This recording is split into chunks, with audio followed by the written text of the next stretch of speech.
Hello, YouTube. Today we are going to be looking at Disney's version of the X-Men. Don't believe me?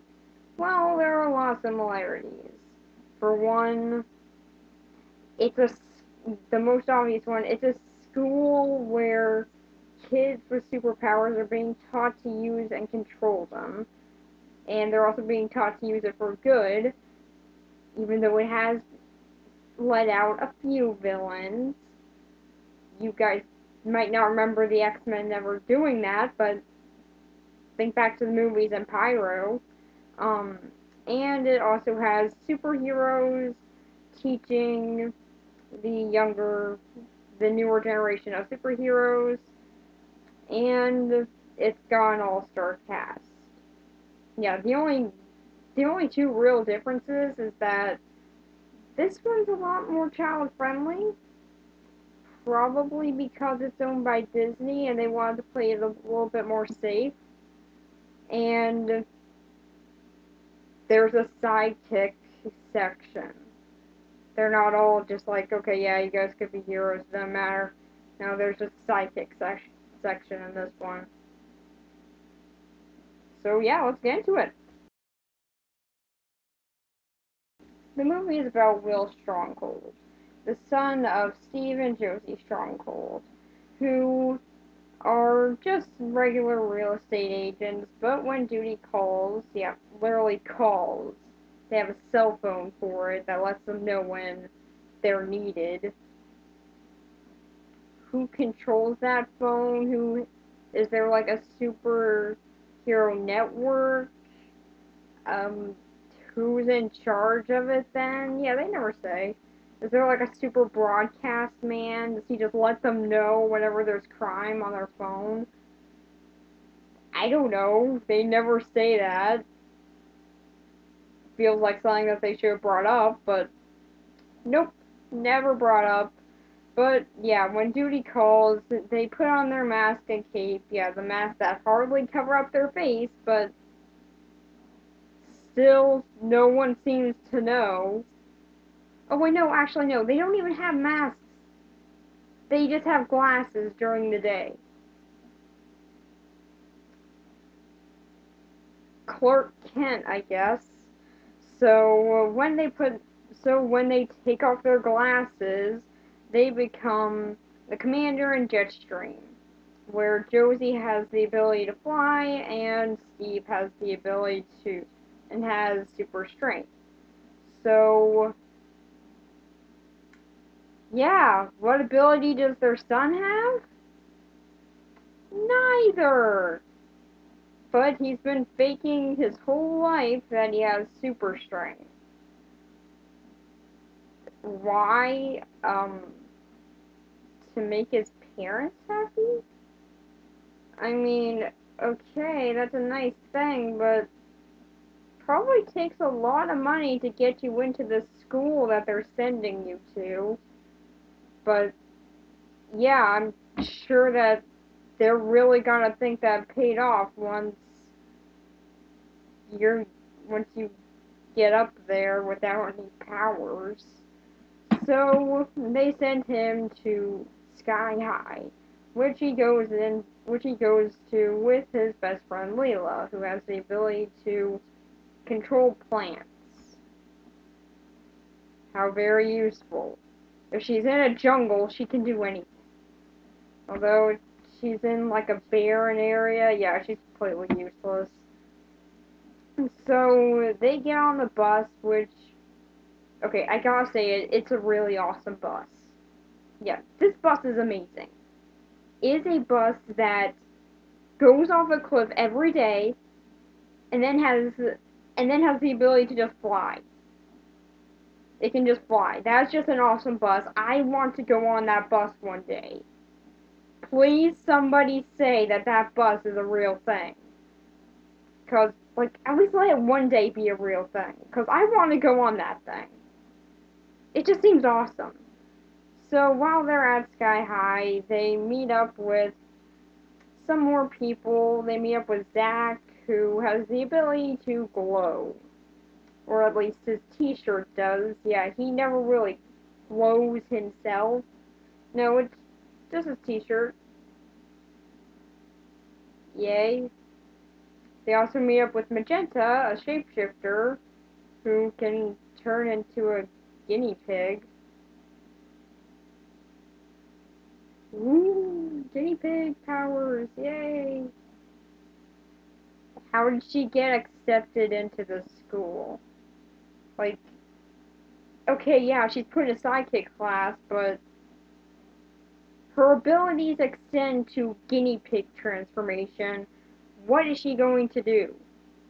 Like, I mean, okay, she can get into small areas and maybe be a good surveillance person or something, but outside of that, what's she gonna do? I don't know, she could get rid of a rodent problem, I guess, by just, like, going in there with a small little axe or something, I don't know. And they also meet up with, I think his name is Ethan, who has the incredible ability to melt.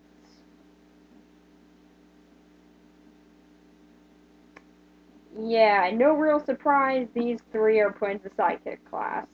But yeah, the cool thing is that there are actually classes here. Like there is a side of the school that goes to sidekicks and there is another side that goes to superheroes. And they're eventually and then at the end of the year and then at the end of high school then they get sent to work with one of the heroes. That's pretty cool. I really do think that's an awesome idea. But no love for the villain? I mean, what's a superhero gonna do without any villains? Like, there's no part of the school to even like try and help people out who seem to be going towards the villainary side. All they have is a detention room that just takes away their power. It's not like anyone's even gonna be in there help help them out through this. No, they just leave. Like there's just a detention room. It's just like, okay, well, get over whatever you've been throwing here for. I'm gonna go get some coffee. Bye. I mean, like, that's pretty much all they do there. I wonder why some people ended up being some villains after attending this school. So they are all taken to the gym where they meet up with Coach Boomer, who is by far one of the best characters in the movie. I'll talk about him later, but he's pretty awesome. And he decides which class you're going to be put into, and in a surprising turn, actually, the character Leela, even though her power is pretty cool, she decides to go into sidekick class. Why? Yeah, they don't really explain this. They just say, "Oh, well, I don't think that the label idea is right." Okay, but why would you purposely choose the lame class? I mean, this is just like deciding which class in school you want to go to for extra curriculum. Just like which ones you want to go to. You could have easily gone into superhero class, but instead you decide, nah, I don't want to do that. And she never shows off her power at the school, or at least in front of anyone who's actually a teacher. She never shows off her powers. And I really don't get why. Her powers are awesome. She could be very helpful as a superhero, but instead she's just like, nah, I'd rather be the person who gives someone a crossbow instead, because that's the better option. So then they go to lunch, yay, where we find out a really stupid part of this school. You cannot use your powers outside of the gym.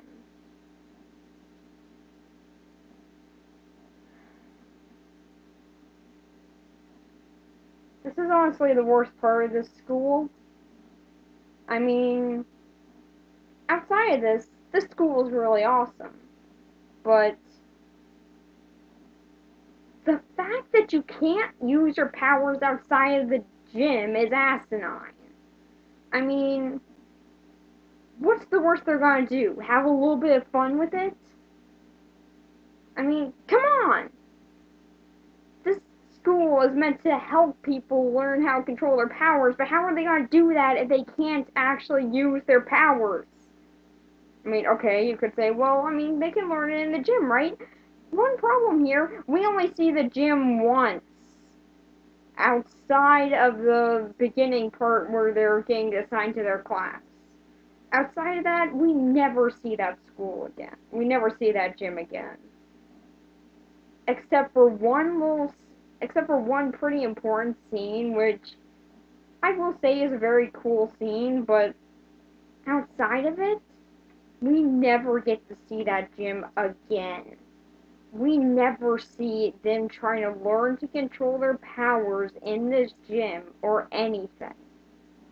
All we see is a Save the Citizen contest, which I will admit is pretty cool, and a very, very good replacement for dodgeball. Seriously, am I the only one who ever wanted to play Save the Citizen at my own school? I mean, like, really, that looked awesome. I would totally want to play that game. But outside of that Save the Citizen bit, they never use their powers inside of the gym. If anything, people actually use it more outside of the gym. Even the teachers and the staff use it outside of the gym. How are the students supposed to learn not to use their powers outside of the gym when the faculty is using their powers outside the gym? I mean, really, what? That part just made no sense to me. Okay, but Will is also put in a sidekick class, which I will say is actually a pretty cool class, and it is kind of neat to see a Robin, to sort of see a Robin make fun of here. And I'm not gonna lie, I am actually a fan of Robin, the Teen Titans Robin, but yeah, this is still a really funny portrayal of the character. This is still a really funny parody of him, though, so I'm not gonna criticize him for him that much. And there they learn the important things of whether or not to give a superhero a crossbow, learning how to use a utility belt, because I guess that's so hard. Yeah, no one could ever figure out how to take stuff off a belt or push a button. I mean, that's just too difficult right there. And they also learn how to change their clothes, but really fast. Yeah, sidekick class kind of sucks. But the superhero class isn't that much better, because all we ever see of superhero class is science class. Okay? Which is taught by a mad scientist kind of superhero, and I gotta say, that's pretty funny. Um, so eventually Will does unlock his powers, which is super strength, in a fight with his so his so-called arch enemy, War and Peace. Haha, real funny name there, War and Peace. I guess no one could ever figure out what that name was referencing. So then, yeah, whoever thought that they were going to become enemies, why were you thinking that? So now Will is put into hero class where he is paired up with Gwen, who is a technopath who seems to have a dark secret. But she never really shows that until the end, so.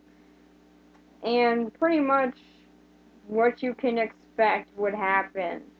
Will becomes a jerk. Oh wait, yeah, no he doesn't actually. No, he really doesn't. All his friends in this movie, they keep on saying, oh man, you're such a jerk because you're not hanging out with us as much. No, it's mainly Gwen who's doing this. They should be more mad at Gwen. I don't know. I don't know why they were mad at Will. He didn't really do anything all that wrong. Even Layla, for some odd reason, gets angry at Will because Gwen said that he said something. And she believed it.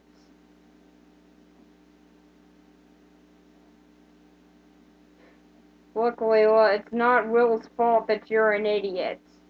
So, yeah, he starts pushing his friends away, even though he's not the one pushing his friends away. And then prom night comes up. Yeah, just they're at school, they're learning how to use their powers. Prom night. That's pretty much how it works. And then we find out Gwen's horrible truth. She is Royal Pain. Confused because I didn't bring up who that is? She was Steve and Josie's first battle. And she used her incredibly evil device, the pacifier. A thing that can turn people into babies.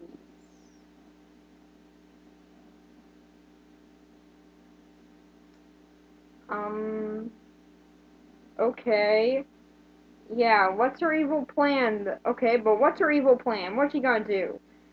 Well, she's going to raise all the old superheroes from scratch as villains. Okay. Few problems with this. For one, you obtained your memories after getting turned back into a baby. Eventually, the superheroes are gonna catch on. Two, do you have any idea how hard it's gonna be to raise, like, 40 kids that you have taken here, maybe even 100? That's going to be impossible for you and your little annoying sidekick. That's gonna be impossible.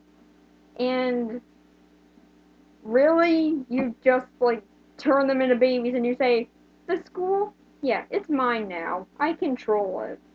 Because I said I do. I mean, like, really, what? Like you say at the end of the movie, Gwen, you went through puberty twice for this. Twice! For this stupid plan.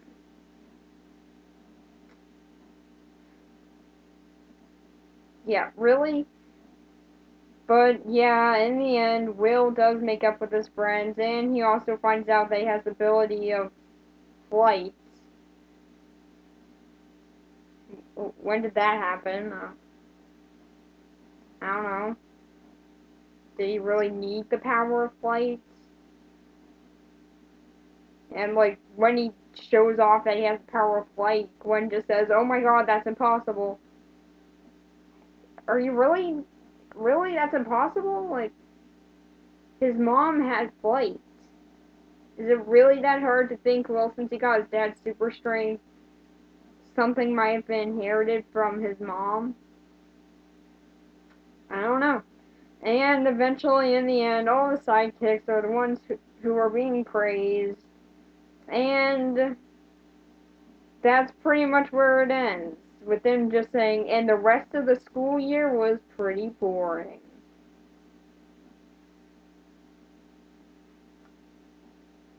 The rest of the school year was pretty boring, huh?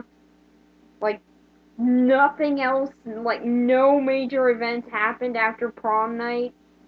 Just, like, one night with the supervillain, and no other villain came in to attack this school. Really? None? Okay, so, what do I actually think about this movie? I gotta say, it's actually a pretty good movie. Now, there are some parts that are pretty weak in it, though. But I am going to talk about the good stuff in it first. For one, the the humor. the type of humor in this movie is pretty unique, and yeah, it is kind of childish at times, but some of it is actually pretty neat. Like, they have, and some of the ideas that they do in this are actually very cool. Like, again, the bus, it's awesome. Ron Wilson, bus driver. He's just cool. He's just a cool character. I don't know why. Maybe because he constantly says his name all the time. Um, Even having a nurse who has the ability, who has like X-ray vision. That is a genius idea. And although I don't really get why they would put this principal in charge, I mean, like, I'm sure that she's a good principal, but her power is turning into a sphere of light. What's that going to do? Ooh, she's a sphere of light! She might blind you temporarily. I don't know. Maybe this is just the school where all the teachers and staff and everything, maybe they were just like the superheroes who never made it big. Um, and having a mad scientist in charge of the science lab, great idea. So there are a lot of really original ideas in here, and I gotta say, they are pretty good ones. They are very good ideas. I think that they do it very well. Even though it is pretty weak at times, yeah, pretty much everything in this movie, all the characters and everything, I will say this is a very big problem. They always feel like they're in Perfectville or something. I mean, like, maybe this is just me saying this, but, like, every scene that they're in, they're always really happy. Like, that's actually Gwen's fake out, is that she's being happy. That's literally how she fools everyone, by being happy. I mean, like, it only takes Will losing all of his friends to actually feel a little bit down. I mean, all of these characters are just always so swell whenever they're on camera, and that's kind of annoying at times. I mean, you would expect, like, a few of them to just be, like, normal. At least a little bit more normal, but most of the time, they're always very happy outside Magenta, but that's pretty much her character, so I didn't really expect her to act any bit different. But outside that, they're pretty good characters, but I will talk about them later. But one of the really good things in this movie, and I mean, like, this is something that's really cool about this movie that I've really only seen in one other movie, is the cinematography. And oh my gosh, is it great! The cinematography, every single scene looks like it came straight out of a comic book. And the certain angles that they have it on, they're slightly tilted at times. The the lighting and everything, the color palette, it all looks like it's straight out of a comic. And yeah, I have no idea. Was this ever made into a comic? I don't know. Again, I just sort of feel like they didn't finish up their story here, but yeah, it does feel like it's right out of a comic, and I wouldn't be surprised if it was actually made into a comic. But then again, but yeah, the over positivity of the characters here is really pretty annoying. And just one little thing I wanted to bring up that I find is kind of funny. A movie about superheroes starts off with the song Everybody Wants to Rule the World. Am I the only one who just finds that kind of ironic?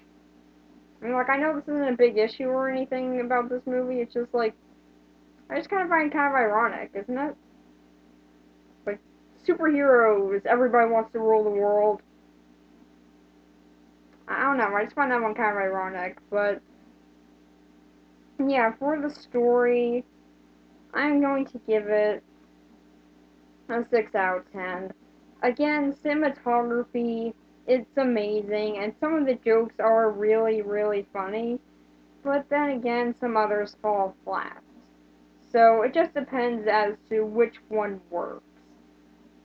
Although it might also depend as to how you're feeling about the movie. I gotta say, I do have a lot of personal ties to this movie. I've I even watched this movie with my best friend, and it does kind of remind me of him whenever I watch it. So I might have a little bit more nostalgia mixed in here, but it is still a very good movie. So, and at least the story in it does carry its own weight. So now let's look at the characters. So now let's talk about the characters, starting off with the main one, Will Stronghold, who there's not really much to say about him. I mean, the main thing I gotta say is he's pretty normal. Yeah, that's about his main character, is that he is sort of the most normal one in the movie. Especially for a teenager. I mean, he acts out at times, and he finds minimal things a very big issue. So, yeah, I mean, his main characteristic is that he's pretty normal, and I gotta say, he's an alright character. He's just alright, though. There's not too many things that are very big or very epic about him, and yeah, that can kind of be an issue, especially when he's your main character. And I think that this movie could have been a bit stronger if he didn't develop any powers. Like, if throughout the whole movie he was just kind of like Robin in Teen Titans. Like, yeah, I know I'm talking about him a lot in this review, but I think it would just be more cool if he was like him, or even the Robin in Young Justice. That one I could actually see a little bit more fitting in here. So yeah, if he acted more like that in this movie, and if he made it by without even having his own powers or anything, that would be great. But instead, he gets powers, and yeah, that's kind of where the movie does get a lot weaker. Mainly because after that, it's just like a high school movie and not really a superhero movie until the climax. So, yeah, for his character himself, I will say he's an alright character, but yeah, he's not really all that great. Just like his character, he's pretty average. After him is Layla, who I will say something that is pretty cool about her, the person who plays her. Now, I don't really know this actress's name or anything, but I will say that this actress definitely has a thing for superhero media, because right now she's on The Flash, playing playing Killer Frost and also Caitlin Snow. So yeah, I just gotta ask, does this girl have a thing for superheroes? Because I mean, like, this whole entire side of my vest is covered with superhero stuff. So I'm not gonna say like that's weird or anything. It totally makes sense. Superheroes are awesome, and yeah, it's really awesome to see her take on like two superhero roles that she's been in, and even a supervillain role. So that's pretty cool. But for her character herself, she's kind of like Will. She's pretty average as well. Although there are a lot of moments where I just found myself saying, "Yeah, okay, whatever, shut up, hippie." Because yeah, there are a lot of moments where she does kind of act like a hippie, and that's kind of annoying. Like, nothing against you if you or for the environment and everything. That's great. I just find that kind of annoying. So yeah, that's just my own little reasoning. Um, And yeah, that's pretty much her character there is she's alright and she is pretty average as well, but she can get kind of annoying at times. And then after her we have Gwen, who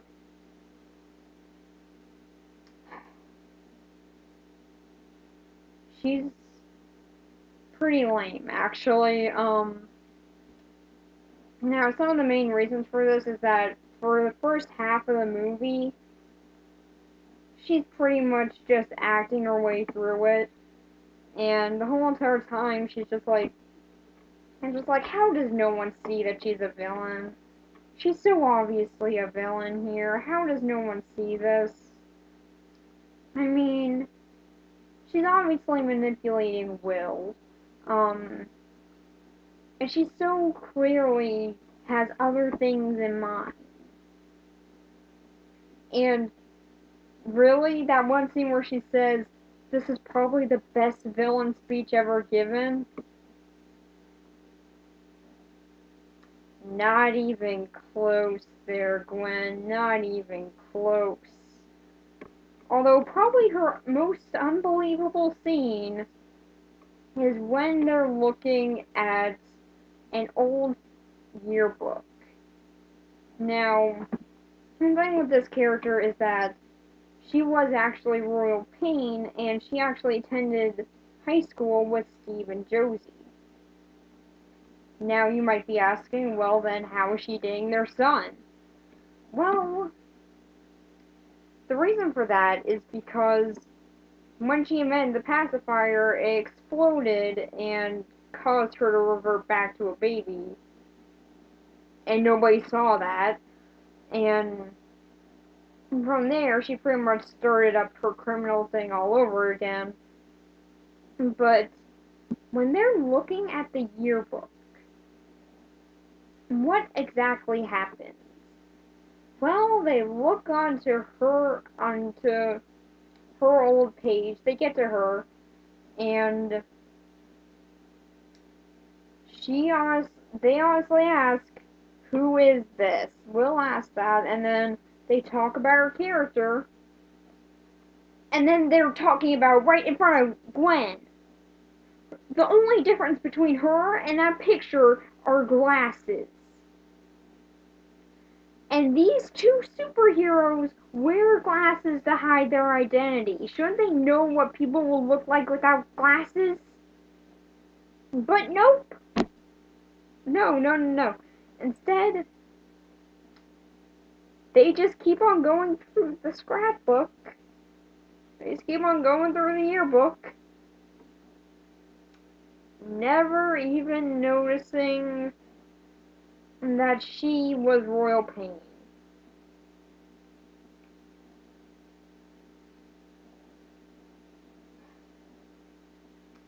How they do this, I have no idea. How are they so idiotic to miss that? Very obvious clue there? I don't know.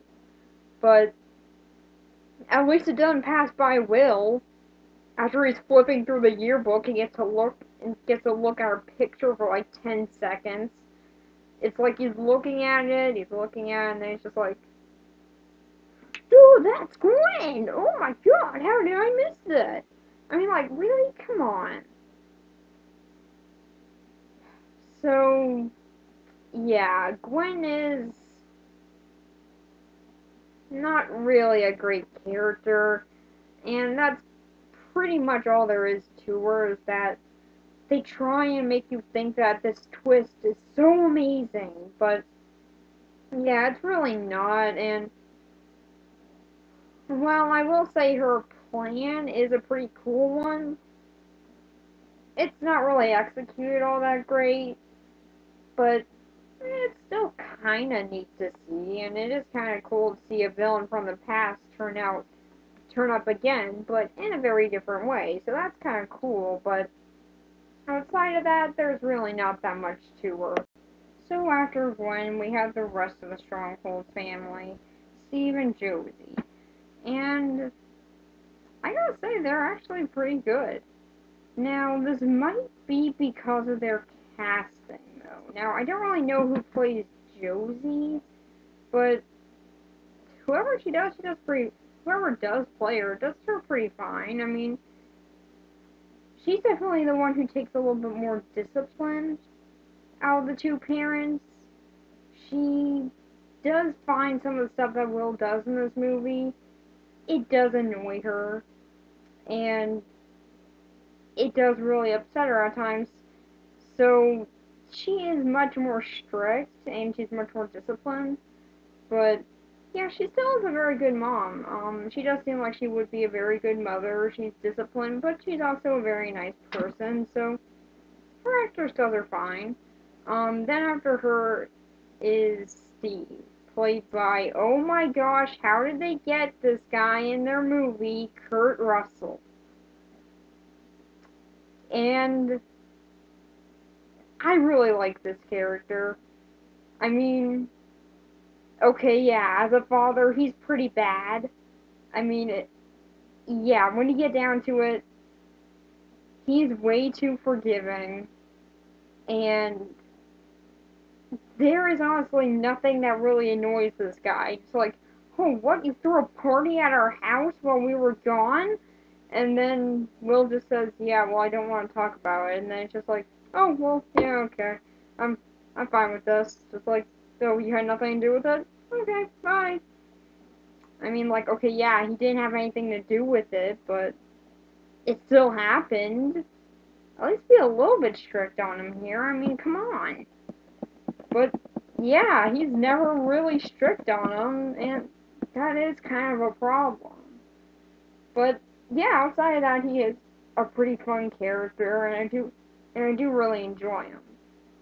So for for parents, they are pretty good, but they are definitely much better as superheroes, which, in which case, they are pretty awesome. Um, I have honestly, that one fighting scene in the beginning where they're fighting the robot, I can probably recite that scene's lines by heart because that's a really awesome scene. So, yeah, that just goes to show you that they are very good superheroes, but as parents, less so. So after them is War and Peace. Yeah, so again, really original name. I mean, like, this name, I have no idea what it's referencing. Um, but yeah, okay, it is kind of a funny name. And I will say that there is some pretty cool things about him. Like, for one, the fact that he's the son of a villain. A villain whom has been put in jail by Will's dad. And that does sort of start off their rivalry. And it's actually a pretty good rivalry. For the most part, they do sort of keep it down to staring at each other. Yeah, I mean, like, such a great rivalry there. I mean, that rivalry just staring at each other from across the lunchroom. I mean, wow. Just full hatred incarnate there. But eventually, he is actually the one who does get Will's powers jump started, and yeah, so after that, they do become friends, and it is kind of cool to see how they went from being enemies to being friends. And he is actually one of the few people in this movie who doesn't smile constantly, so that's another nice thing about him. And his powers are really cool. What are his powers? Well, he can light his arms on fire. And then he can turn that into fireballs, which he can throw at his enemies. That is an awesome power. I'm just saying that for the record, those are pretty awesome powers. So this character is pretty good. And I do like sort of seeing that transition from enemy to friend. That is pretty cool. Although at the end of the movie, there's a moment that kind of confuses me. Will says that they are now best friends. Really? Warren's your best friend now? You had like 2 conversations with him that were friendly. I mean, like, is that all you needed? Maybe it happened over that not, or maybe it happened after that not as important rest of the school year. Maybe then they became better friends, and this is just Will talking about it after graduation. So after Warren, we are going to talk about the most important character in the movie. No, Will has nothing compared to this.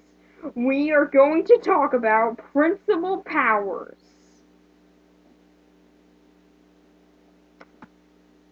She can turn into a light, and that's pretty much her whole entire set of powers and her character.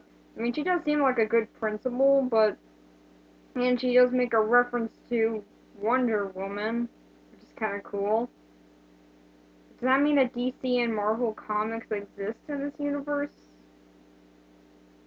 So, do people ever question, like, how the Commander and Jetstream are kind of like Superman? Like, does anyone ever question that? Does anyone ever compare them to other superheroes? I mean, there's gotta be a few, right? Yeah, but pretty much her referencing comics, yeah, that's pretty much the coolest thing that she does in this movie. Outside of that, she turns into a sphere of light. Amazing. And yeah, am I the only one who finds it weird that Zach is put into the sidekick class because he can glow? Or at least his t-shirt glows again. But Principal Powers is made the principal when she can turn into a sphere that glows. I mean, really, what's the better one there? I mean, what's she gonna do? She gonna go in and be a sphere? Does she, like, hit people really hard or something with her sphere ability? I mean, like, what's she do? Is she like a rock? Is she like a mineral inside there? So when she hits someone, that like really hurts. I really don't get how turning into a sphere of light is what made her such a big principal. I mean, and her last name is actually Powers. Am I the only one who finds that one weird? I mean, like, there's not really much about this character. I just really want to bring up how her powers are very odd. In the school of pretty cool people with powers, it's just like, yeah, she can turn into a sphere of light. There's super strength, there's flying, there is fire, there is grass, there is ice, there is laser vision, there is x-ray vision, there is sonic voices, there are... Actually, that's kind of all I remember from the movie. Okay, yeah, there's a guy with 6 arms, there's shape-shifting, and there's a girl who can turn into a sphere of light. Yeah, it kind of sucks the coolness out of it, doesn't it? But after her, we have Magenta, and like I said, she's actually kind of a good character because of her personality. Her personality is she's at least she doesn't smile that much, and she actually does bring out some good points at times, which are pretty funny. But yeah, I mean, she is kind of an emo character in the group, which can get annoying, but it also kind of feels like they're satiring Raven. So I guess it just sort of depends as to how you're viewing the character, as a satire or just as her own character, in which both cases she is pretty enjoyable. Again, she does bring out some funny lines, and she can turn into a guinea pig. Where else can you say that you've seen someone who can turn into a guinea pig? I mean, that's probably the most surreal power in all of the movie. It's just guinea pig. Like, to quote Coach Boomer, like, not even a swarm of guinea pigs? No, just a single guinea pig? I mean, okay, there was also another person who could shapeshift into a bouncy ball. Yeah, I don't know what genetics gave her that ability, but, yeah, I guess I always sort of viewed those two as becoming friends because of their lame shape-shifting powers, but it never really happened. So, after her, we have Zack. And he's alright too. I mean, there are a lot of characters in this movie that are alright. And Zack is yet another one. But I will say he's a little bit more out there than the other characters, which is pretty good to see. I mean, all the other characters are kind of reserved a little bit more, but he's a little bit more of a wild card, I guess.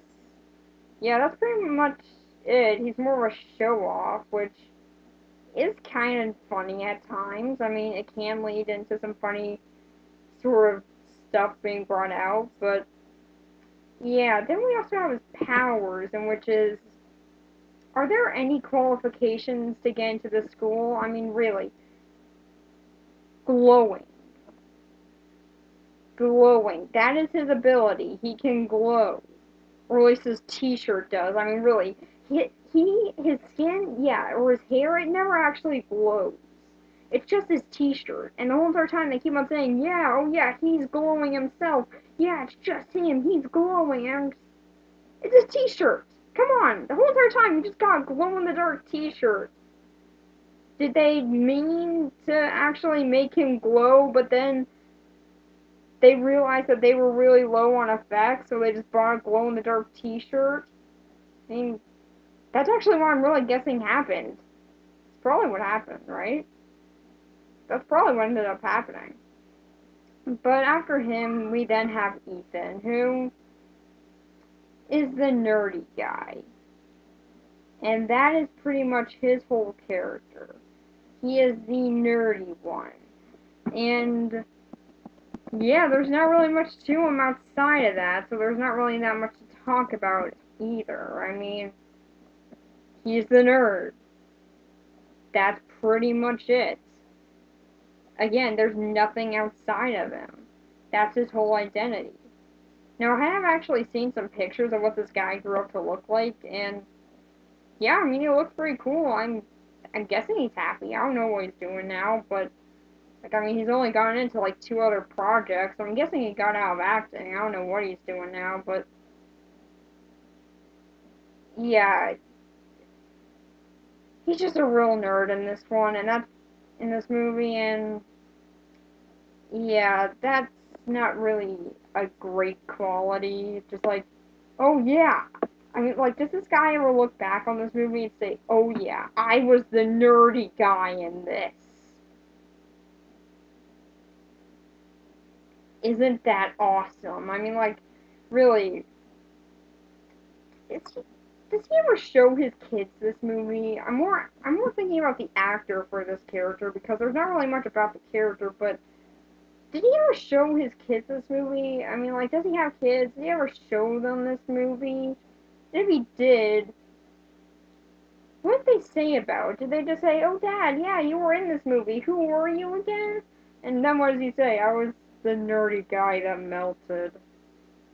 I mean, like, what would his kid's reaction be to that? Like, just like, oh man, you were the loser in this movie. I mean, like, I'm more questioning what this guy's life was when he grew up. With this character. That's much more of an interesting subject. But after him we have one of the best characters in the movie, Coach Boomer. And guess who plays him? Bruce Campbell. That's right, Ash from the Evil Dead is in a Disney movie playing the coach who has a sonic booming voice. Okay, whoever did this casting, you people are geniuses. Oh my gosh, that is such a great idea. I mean, really, this is a really good idea. Putting Bruce Campbell in this role makes him one of the best characters in this movie. Just the way he's acted, he's very funny in this movie. He's probably the funniest character in it, and He's also very likable. He's kind of a jerk in this movie, but that's very likable for some reason. I don't know why. It just kind of is. He's just a really cool character. That's all I really have to say about him, is that he's really cool. So, yeah, Coach Boomer is awesome in this movie. Alright, now after him, we got Mr. Boy. That is actually this character's name. Hilarious, I guess? So, yeah, what is there about this character? Um, he's awkward. That is pretty much his whole character. And, I mean, yeah, okay, when he's awkward, it can be kind of funny. Like in the lunchroom scene, he sees a battle break out, he automatically goes and gets the principal. Yeah, I don't know what she's gonna do. She's gonna turn to a ball of light again, just be like, hey, cut it out. I mean, like, she gonna turn to a police siren or something? She's gonna turn to, like, a blue and red light, so then it can be, like, the police? I don't know what she was planning on doing there, but yeah, I mean, Mr. Boy is kind of funny in some of his reactions, but he's not really in it that much, and I do find it funny how they parody sort of the original version of Bucky and Robin here. I mean, that is very funny how they parody him. And yeah, that's pretty much his whole character's existence though, and I was kind of expecting to see like some powers from him or something, but nope, he has no powers either. Again, what are the qualifications to get into the school? Even in the faculty area. Do you not need powers to get in here, or do you not need good ones? Is it just like if you know superheroes, then you're in? How did this guy originally get into the school? I mean, they say that at the end of high school, then they're teamed up with their superhero, and he was teamed up with the commander. So, how did he get there? How did he get into the school? I really want to know this guy's story. So, yeah, I guess it can be interesting on that front. Um, and then after him, we have Ron Wilson, bus driver. And I gotta say, the constant repetition of that name is actually really funny in this. I don't really know why. It's just like the constant repetition of every time he says his name, just saying bus driver at the end of it. He's just really funny. Um, and then in the end, he falls into a vat of toxic waste and is now huge. Does he still drive the bus at the end, though? Is he now Ron Wilson, Robot Fighter? I mean, they can't change his name. Will they? Please say that you won't change his name. He still needs to drive the bus.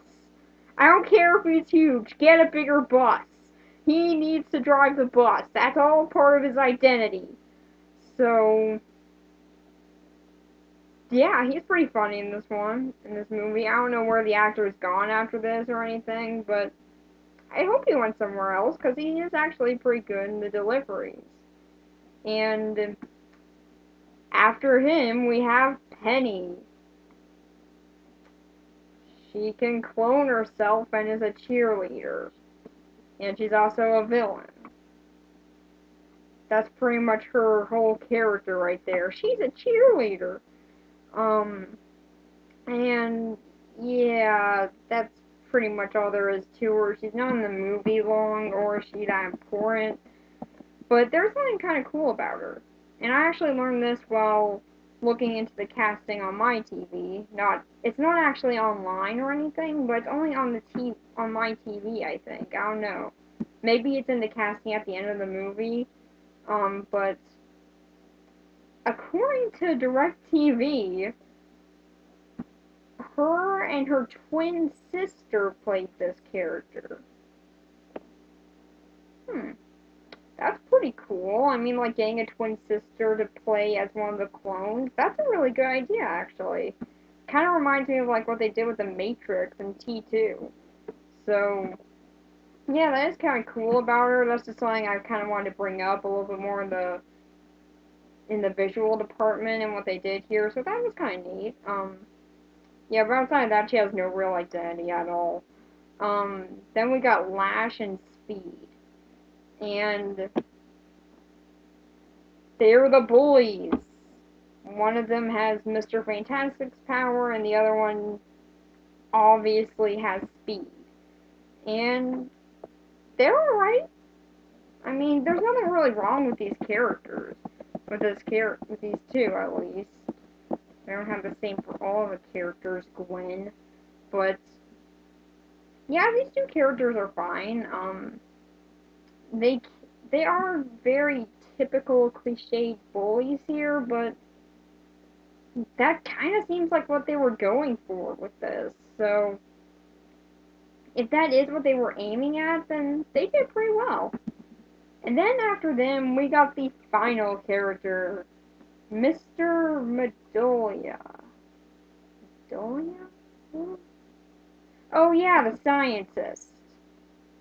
Yeah, that's pretty much how I know his character, as the scientist guy. And he's actually one of the funniest characters in this movie. Even though they never really say his name, which is odd. They say pretty much all the other characters' names, but they don't say his. Um, he is still a very memorable part of this movie for me. He is very likable in this movie, and he's kind of a villain here. So I guess that they did kind of get a villain area in the school put in, and I guess that he fills that role. And I gotta say, it's pretty funny that they would even allow a villain into a superhero school. That's just really cool. Um, and he's also played by the guy who played Pleakley in Lilo and Stitch. And much like his character there, I always find, and really whatever I find this actor in, he's really funny. Like, I've honestly seen him only a few places, but mainly in Lilo and Stitch related items, but he's pretty funny in them. So, yeah, that's no exception here. So, for the characters, I'm gonna give them a 7 out of 10. Because, well, there are some of them that don't hit points, like Gwen. I feel like they tried a little bit too hard with her, and her sidekick. Yeah, I forgot to say anything about him. He's a sidekick. He's a villain sidekick. That's pretty much all there is to his character. But yeah, he's alright too. Like with Gwen and her sidekicks, they're not really that fleshed out, but that's not really what they're supposed to do. They're just supposed to be here to be the sidekicks to a villain. And that's pretty cool, actually, the way they do it. And a lot of the other characters are actually kind of surprisingly normal or are pretty funny.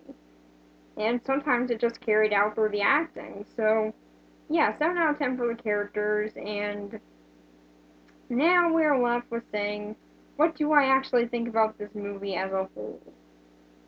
Well, I gotta say there is some nostalgia for me in this movie, because I've been watching this movie ever since I was like 5.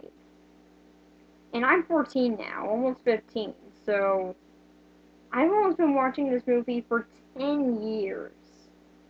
So it has a pretty special place for me, and that might reflect a little bit on my answer here. And I gotta say, it's a pretty alright movie. There are some flaws with it, there definitely are some, but it's still pretty funny, and some of the humor does stand. It does still hold up. And if you're a comic book fan and you want to see a good parody, or if you just want to see a funny movie that has some superheroes in it and is also a pretty fun and enjoyable time, this is definitely a good movie to check out. And there are some things that go beyond what they needed to. Like the cinematography, again, that is amazing. Every shot in it, it just looks like it's straight out of a comic book panel, and it just looks great. I mean, I've only seen one other thing sort of do this, and that's Scott Pilgrim. And that was directed by Edgar Wright.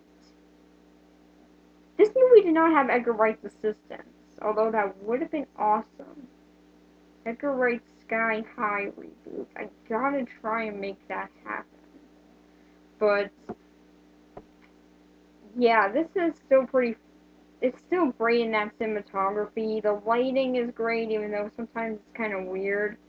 Like when Layla uses her powers on Penny, there's like this giant spotlight behind her. I'm just wondering like who put a giant spotlight outside their school just to shine in on that one scene. I mean, it looks great, but who put it out there? Why did someone put that out there? Is there like a spotlight man? Did Mighty Med Spotlight Man come in here? Yeah, if you guys watch Mighty Med like I do, then you understand who Spotlight Man is. But did he like come here and did he like jump behind every moment that needed good lighting? Or was he just like, hey guys, I'm right over here. Don't you want to feature me and everything? No? Want me to have a parade thing? Okay, I'll just stand back here, making some cool lighting effects. I mean, if there's a camera right in front of her, that would be cool. So, yeah, there are some very good aspects in this movie, and again, great casting. Bruce Campbell and Kurt Russell and the guy who played Pleakley, who I do not know the name of, but is a good actor. All three of them are together in this, and it is just awesome to see those three. Just like these three really good actors in this. Like, I've heard there are other popular actresses in here.